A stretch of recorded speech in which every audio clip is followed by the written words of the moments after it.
Corona पूरे देश में तबाही मचा रहा है। दिन ब दिन विकराल हो रहा है, बेहद खौफनाक हो गया है। कोरोना ने ऐसे दिन दिखाए जिसकी किसी ने कल्पना तक नहीं की होगी। आज देश में कोरोना से हजारों की जान गई, लाखों नए मरीज सामने आए। विश्वव्यापी वायरस के भारत में भयानक विध्वंसकारी साबित होने की भविष्यवाणी की जा रही है। इसके क्लियर सिग्नल भी मिल रहे हैं, क्योंकि जानलेवा वायरस के आगे देश का हेल्थ सिस्टम धराशायी हो गया है। तब आखिर इस महामारी से छुटकारा कैसे मिलेगा? कैसे बचेगी सबसे विनाशकारी वायरस से आम इंसान की जान? क्या अब लॉकडाउन लगाना जरूरी हो गया है? देखिए सुपर एक्सक्लूसिव रिपोर्ट, तड़पता देश, न सांस न आस। और उसके बाद आप खुद फैसला कीजिए कि क्या अब देश में लॉकडाउन नहीं लगना चाहिए।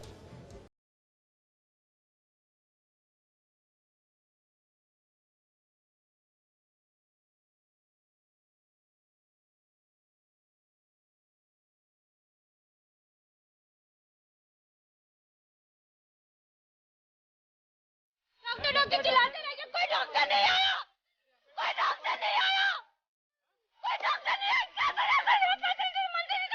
कोरोना पॉजिटिव थे साहब, तो 1.5 घंटा से बाहर धूप नहीं कर रहे होती, तो हम बोलते रहे अंदर कर दीजिए अंदर नहीं की।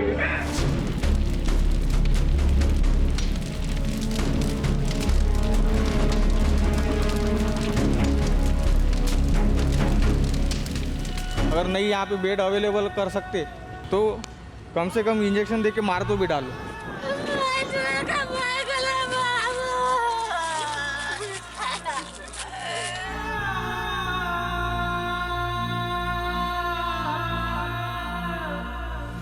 जहर बुझी हवा में देश का दम घुट रहा है, सांसें उखड़ रही हैं, नब्ज थम रही हैं, लाशें बिछ रही हैं।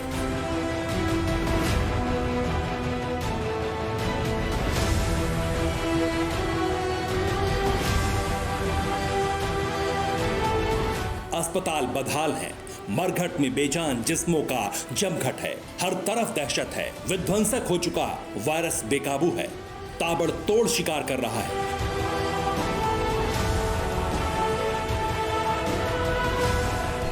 हालात हाथ से निकलते जा रहे हैं, अपनों को बिलखते छोड़कर दूसरे जहां में जा रहे हैं लोग, क्योंकि कहीं कोरोना का इलाज नहीं मिल रहा, कहीं बेड की कमी है, कहीं दवाई नहीं मिल रही, कहीं ऑक्सीजन खत्म है, कहीं वेंटिलेटर फुल है, कहीं कोई केयर टेकर ही नहीं है।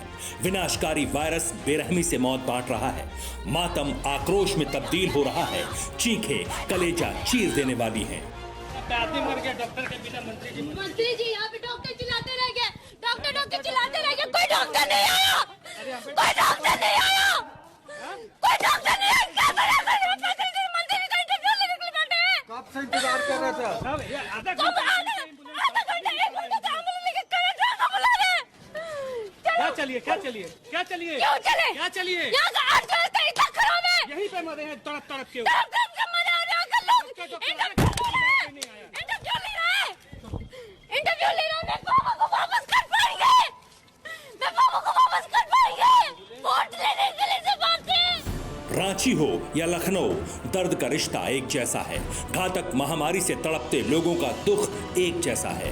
कोरोना से मौत के बाद अंजाम पर रोना आ रहा है, तो जो जिंदा हैं उन्हें ऐसी दर्दनाक जिंदगी पर तरस आ रहा है।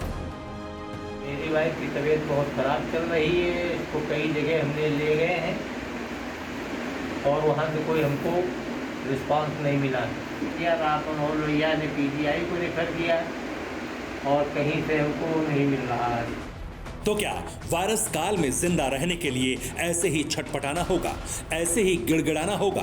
कोई करे भी तो क्या, जब व्यवस्था ही चौपट हो चुकी है, जब सिस्टम को कोरोना घुन की तरह खा चुका है, तो क्या कोरोना से बचाने वाला कोई नहीं? हम इस वक्त उत्तर प्रदेश की राजधानी लखनऊ में हैं और राजधानी के राम मनोहर लोहिया चिकित्सा संस्थान के अंदर मौजूद है, जहां पर कोरोना टेस्टिंग के लिए लोगों को 8-8 घंटे लाइन में लगना पड़ रहा है। कितने घंटे से खड़े हैं ये जान लेते हैं। दादा कितने घंटे से खड़े हैं? 2 घंटे हो गए। 2 घंटे इस लाइन में। रजिस्ट्रेशन के लिए कितने घंटे थे? 2 घंटे वहाँ लगे। डॉक्टर से मिलने के लिए वहाँ भी 1 घंटा लग रहा। 1-1.5 घंटा। क्या है इस प्राण घातक विषाणु से बचने का आखिरी रास्ता? क्या लॉकडाउन जरूरी नहीं है? अगर नहीं तो इतना जान लीजिए कि वायरस नरसंहार मचा देगा। हम ऐसा क्यों कह रहे हैं, इसे सबसे पहले समझिए। कोरोना का यह हमला पहले के मुकाबले कितना प्रचंड है, देखिए। पिछली बार और इस बार के कोरोना के संक्रमण में फ़र्क है। पिछली बार जो कोरोना का संक्रमण था उसमें जो निमोनिया था वो दूसरे हफ्ते में होता था, लेकिन डॉक्टरों का दावा है कि इस बार पहले हफ्ते में ही हो रहा है। सर एक बार जरा हमें बताएं कि क्या है ये पूरा मामला। देख रहे हैं एक फिल्म है सीटी चेस्ट और इसमें ये दोनों तरफ के लंग्स दिखाई दे रहे हैं। पहली लेयर में 5वें दिन मरीज के फेफड़े की स्थिति सीटी स्कैन के संक्रमण के 5वें और 7वें दिन बाद भी नॉर्मल आती थी, लेकिन अब क्या हो रहा है, या दूसरी लहर में दूसरे दिन मरीज के फेफड़े पर सीटी स्कैन 50% संक्रमण है। ये जितना वाइट है ये सारा उसका इन्फेक्शन निमोनिया है, वायरल निमोनिया है, कोविड निमोनाइटिस है। दूसरे दिन का सीटी स्कैन है ये। 25 साल 30 साल जो कोविड स्कोर पहले 8 10 12 15 भी नहीं होता था, अब यंग पेशेंट में 20 25 30 तक भी कोविड स्कोर पाया जा रहा है। बहुत बहुत अनयूजुअल है।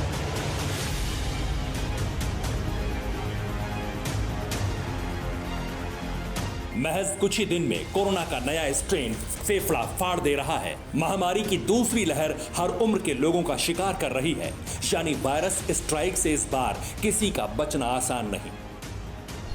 तो क्या लॉकडाउन जरूरी नहीं है? ट्रकों से शवों को ढोया जा रहा है, एक एम्बुलेंस से 20 शव ले जाए जा रहे हैं, शमशान घाटों में चिता नहीं मिल रही, कब्रिस्तान में जगह नहीं मिल रही, तो क्या लॉकडाउन जरूरी नहीं है?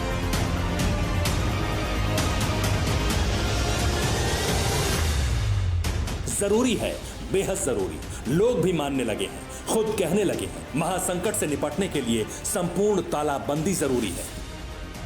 जो हालात इस टाइम पहले से बुरे हो गए हैं, लॉकडाउन लगना चाहिए, नहीं तो लोग मरते रहेंगे और सरकार को लगता है कोई फर्क नहीं पड़ रहा है इस बात से।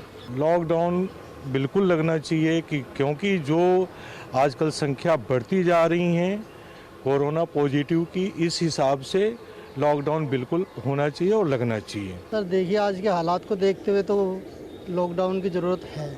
बेफालतू के लोग घूम रहे हैं इधर उधर, इन्हें रोकने के लिए लॉकडाउन तो लगना चाहिए। लॉकडाउन का मतलब देश जानता है, सबने उन दिनों को भोगा है। वो दिन कुछ कम कठिन नहीं थे। लोग बेरोजगार हुए, बड़े पैमाने पर पलायन हुआ, प्रवासियों को सबसे ज्यादा दिक्कतें झेलनी पड़ी, कुछ के कारोबार खत्म हो गए, कईयों की जिंदगी तक तबाह हो गई, लेकिन जिंदगी तो बची। वैसे ही अब जिंदा रहने के लिए लॉकडाउन के सिवाय कोई चारा नहीं दिख रहा। ऐसा कहने की क्या मजबूरी है, समझिए।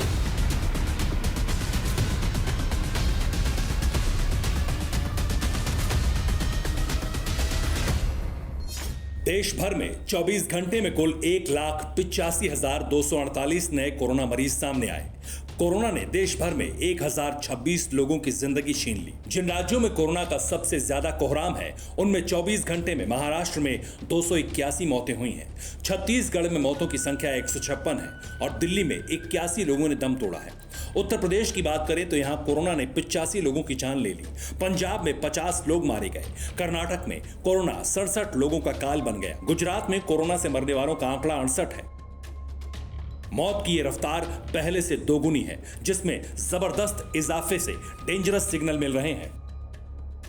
मुसाफिरों से ठसाठस भरी रेलगाड़ियां खौफ पैदा कर रही हैं। कोरोना एक से दूसरे शहर और गांव तक भी पहुंच गया है। देखिए, पुणे दानापुर एक्सप्रेस ट्रेन में कुल 702 मुसाफिर सफर कर रहे थे, जिसमें 17 कोरोना पॉजिटिव मिले। कुर्ला पटना सुपरफास्ट रेलगाड़ी में 576 मुसाफिर थे, जिसमें से 9 कोरोना संक्रमित निकले। लोकमान्य तिलक टर्मिनस पाटलिपुत्र ट्रेन में 803 यात्रियों में 24 कोरोना केस पाए गए। जितने मुसाफिरों की जांच हुई उससे कहीं ज्यादा बिना जांच करवाए सफर कर रहे हैं। एक से दूसरे शहर और गांव तक कोरोना का विस्तार हो रहा है। इतना भर नहीं, लॉकडाउन लास्ट ऑप्शन इसलिए भी है क्योंकि लापरवाही की इंतहा हो चुकी है। कोरोना कुरियर बनने की होड़ है। वायरस के सुपर स्प्रेडर जगह जगह घूम रहे हैं।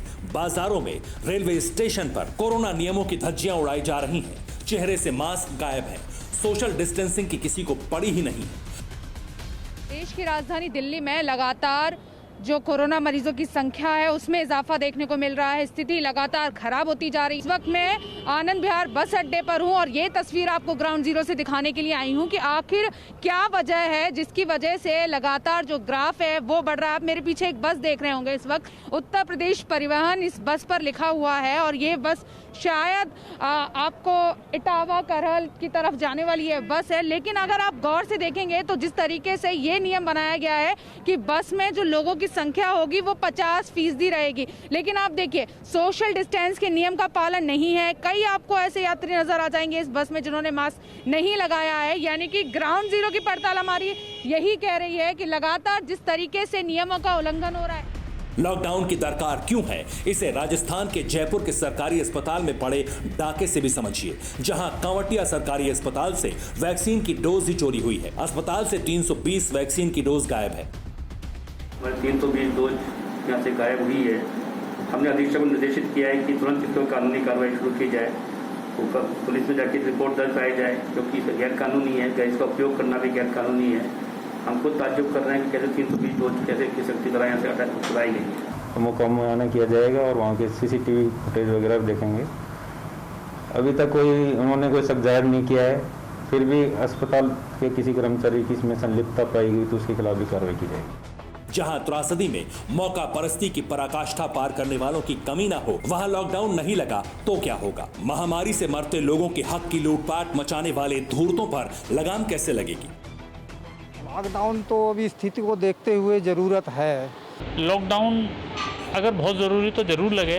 हमारे उत्तर प्रदेश में हफ्ते 10 दिन का लॉकडाउन लगाया जाए। सबसे सर्वोत्तम उपाय हो सकता है वो एक सख्त लॉकडाउन की आवश्यकता है इस समय। मुख्यमंत्री जी को तत्काल लॉकडाउन लगा देना चाहिए, तत्काल प्रभाव से लगाना चाहिए। जान है तो जहान है। विस्फोटक हालात में लॉकडाउन के कितने फायदे हैं, क्यों यही एक रास्ता दिख रहा है, वो जानिए। एक वायरस संक्रमित 30 दिन में 406 लोगों को संक्रमित कर सकता है, जबकि यही मरीज अगर सोशल डिस्टेंसिंग और लॉकडाउन का पालन करे तो इतने ही वक्त में केवल 2 लोगों के संक्रमण की आशंका होती है। लॉकडाउन लगने के साथ ही कोरोना चेन ब्रेक होने लगती है, जिससे कोरोना टेस्टिंग, ट्रेसिंग और ट्रीटमेंट में आसानी होती है।